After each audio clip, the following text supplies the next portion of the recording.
Thanks for tuning in, guys. It's Pest and Lawn Ginja, and today is my update on my overseed lawn.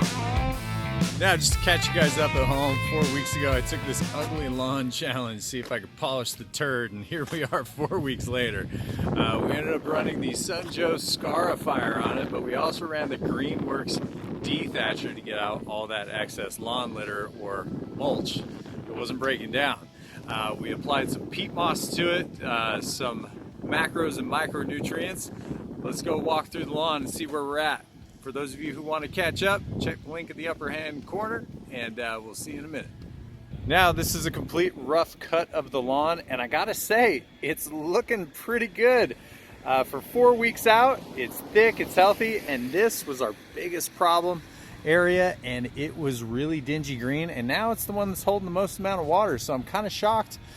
We did a Tenacity spray on it, and we'll get into the lawn a little bit closer, but I just want to show you guys up front. I mean, it's doing really well. It's looking nice and thick, and the Tenacity really pushed against the Crabgrass, and I'm kind of shocked. I didn't expect these kind of results, but we get right in here and you can see it did its job and it killed it. I mean, it's dead. So it is safe to say that Tenacity will get rid of some of it. It didn't get rid of it all. But I'm pretty happy with the results that we got. And you can see here, this one's nice and healthy.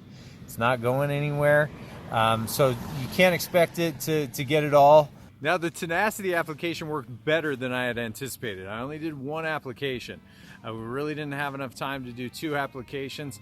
But the biggest thing that I'm impressed about is the fact that we accidentally turned on the sprinklers about 3 to 4 hours later, and we still got really good post-emergent control. So let's get down and find that Barenbrug seed, shall we? That we put down 4 weeks ago. And we haven't mowed, but you can see here, got a lot of little guys coming in. A lot of that bluegrass is pushing. Let's find an area that's a little bit easier to tell. We're walking through this lawn, man. Woo! Tenacity once again, shocking at how well it works. This is probably our biggest area of quackgrass, and a lot of die out.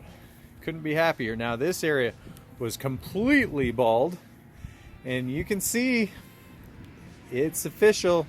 The Barenbrug grass, it pushes, and it pushes really, really well. I couldn't be happier. But you can see bluegrass, it does not grow in super fast. I mean, we're 4 weeks out. You can see that it's starting to push.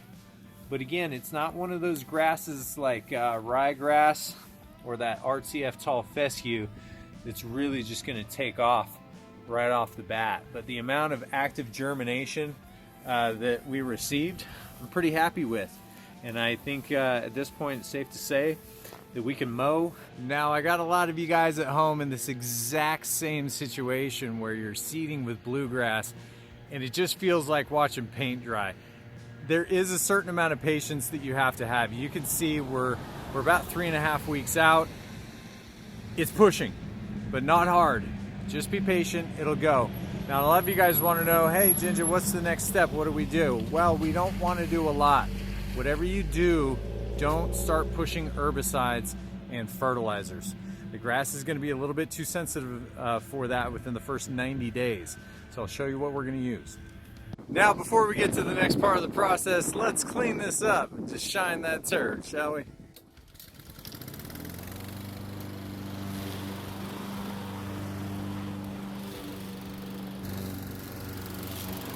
Now, one of the main reasons why I want to mow right now is to get the grass out of the way of the sprinklers. It is going to cause an issue with the overall coverage of the water, and it's really important that we get that proper coverage during this process. Woo! I'd say we shine that turd. Let's take a closer look. I mean, the color. Everything that we've done so far has led up to this moment. Just removing that debris. It's not even thatch, guys. It's just lawn litter. It's debris sitting on top of the surface. But you can see here, let me try to adjust the settings here, lighting, so we get a truer image. There we go. So, but you can see, I mean, the consistency of everything. In this area that we really were having a rough time with watering beforehand, I mean, it's looking good. It is thin in this area. You can see the thickness that we have here is really, really good. But again, we can now see a lot of the peat moss that's holding in there. But all this is going to fill in the next couple of months by the rhizomes shooting from the bluegrass. But this area is dramatically thinner, but we're actually getting water in there, and that's why the color is so much better. It's even now, and it's not sticking out like a sore thumb. And then we've got the dead quack grass. It's kind of funny how that works. And then on this side, again, everything colors even, no more watering issues.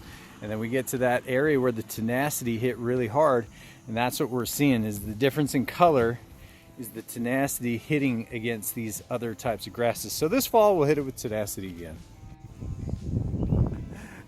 Love the slogan from Barenbrug. They've had it for quite a while. Got grass? Well, indeed, we just seeded, and look at it. Barenbrug product, it pulls through and it does a good job. But what's next? The seed is germinated, everything's looking good. We've got about half an inch of growth, quarter inch to half inch growth of this new seed. We don't want to stress it out. That's the last thing we want to do. So fertilizers, big no-no, traditional fertilizers. Too much salt, it's gonna ruin our growth. So let's take a look at what's next. Now in this application, we're gonna keep it simple. We're gonna use the Essentials Plus. It's got the sea kelp, and that's got our humic in it, so that's got our carbon sources. And it's got some other additives in it that are gonna help promote rooting. And that's kind of what we wanna look at is our L-aminos, vitamin B2 and B6. But the bread and butter, our nitrogen source is gonna be this bionutrients pack. You can pick this up from third-party sources online. And I think a guy on eBay actually has it. But the biggest thing about this is it promotes rooting. It's got a lot of bacillus in it, is kind of what we're looking at. And it's got an 8% nitrogen source that is not going to be invasive. It's a slowly available nitrogen source, and it's not super high in salts. I would assume that it's a nitrate nitrogen because it says it neutralizes high salts in the soil. So this is what we're going to be using. If you want to look at the additive ingredients, it also has L-aminos in it. And so we're going to double up on a little bit of this, but I really wanted the carbon and the humic from the Essentials 101. Now let's talk a little bit about spray ratios. Now I spray per 1,000 square feet, and as you can see by the video, the point of spraying is to do a nice overlap to hide the lines. Especially when you use nitrogen, if you don't overlap properly, you're going to see all those jagged lines throughout the lawn. Now, I am spraying the 809 Bionutrients pack at 2 tablespoons per 1,000 square feet. Now, my Essentials Plus, I've got in at 4 ounces per 1,000 square feet. Now, one thing that I want to talk about was your maintenance from here on out. Now, as we maintain this lawn, we're going to go back to weekly mowing. Which is nice, but we still want to keep as much traffic off the lawn as possible.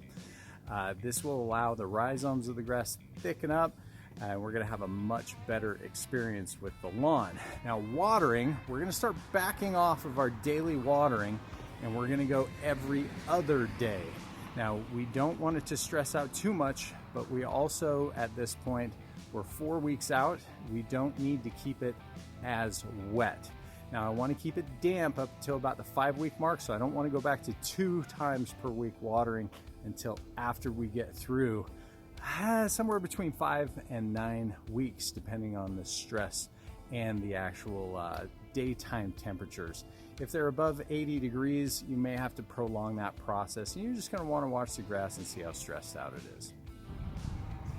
So for the next 8 to 12 weeks, it's all about the rooting. We really need this Kentucky Blue to spread. It is the dominant grass, and if we can get it healthy, it's gonna push against some of those other grasses and really thicken this lawn up. Guys, if you guys have any questions or comments, hit me up. Love to hear from you guys.